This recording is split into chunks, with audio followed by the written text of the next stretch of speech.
और बात करते हैं सियासत की, क्योंकि पिछले 24 घंटों के दौरान जम्मू कश्मीर की सियासत काफी ज्यादा गर्म है, जहां एक तरफ से नेशनल कॉन्फ्रेंस के सदर उमर अब्दुल्ला ने बयान देते हुए गर्माहट पैदा की, वहीं पर दिफा के तौर पर जवाबी बयान भी सामने आया है और माजी की यादों को ताजा करते हुए कहा गया कि किस तरीके से अफवाज का इस्तेमाल करते हुए जम्मू कश्मीर के हालात को बिगाड़ने की कोशिश की गई है। उमर अब्दुल्ला का बड़ा बयान, साबिक एमएलए टंगमर्ग ने दिल्ली से पैसा लेकर जम्मू कश्मीर के हालात को खराब करने की कोशिश की। ये टंगमर्ग के अंदर उमर अब्दुल्ला का बड़ा बयान आया और उन्होंने ये साफ कर दिया कि गुलाम हसन मीर जो उस वक्त वजीर भी थे, किस तरीके से वो तमाम तर हैंड इन ग्लव्स में हालात को बिगाड़ने और हुकूमत को डिसेबल करने की कोशिश कर रहे थे। इल्जाम उमर अब्दुल्ला की तरफ से लगाया गया। जवाब अगरचे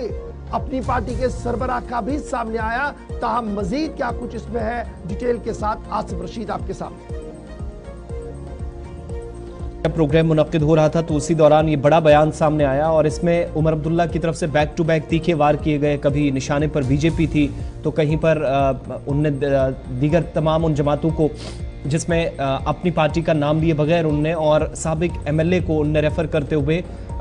सीधे तौर पर इल्ज़ाम लगाया और बड़ा संगीन इल्ज़ाम था कि ये बयान मेरा नहीं है, बल्कि हवाला यहाँ पर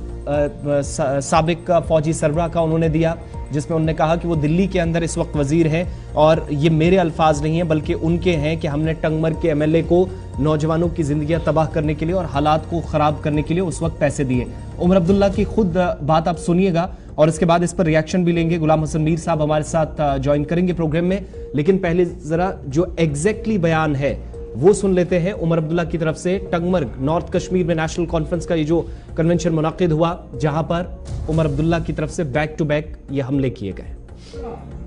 बदकिस्मती ये कि कभी कभार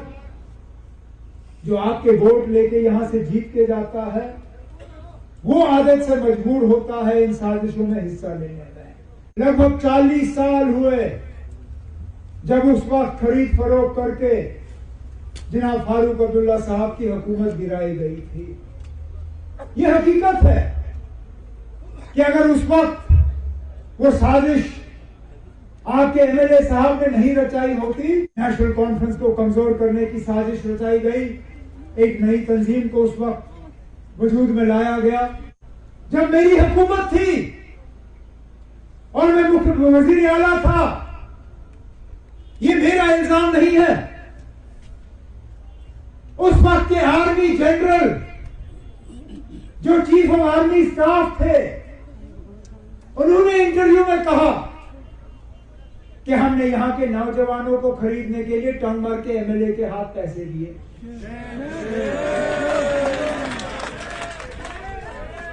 हमें उस वक्त उमर अब्दुल्ला की हुकूमत को कमजोर करना था।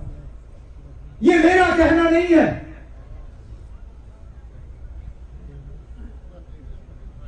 ये इल्जाम मैंने नहीं लगाया। लगाने वाला आज मौजूदा हुकूमत में दिल्ली में मिनिस्ट्री कर रहा है। नहीं तो कल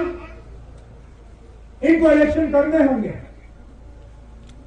हमें अपनी हुकूमत देनी होगी, हमें अपनी आवाज जो है दोबारा बुलंद करनी होगी,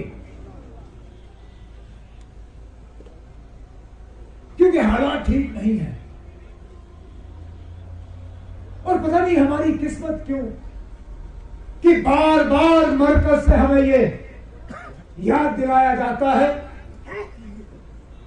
कि हमारा खून जो है वो सस्ता है।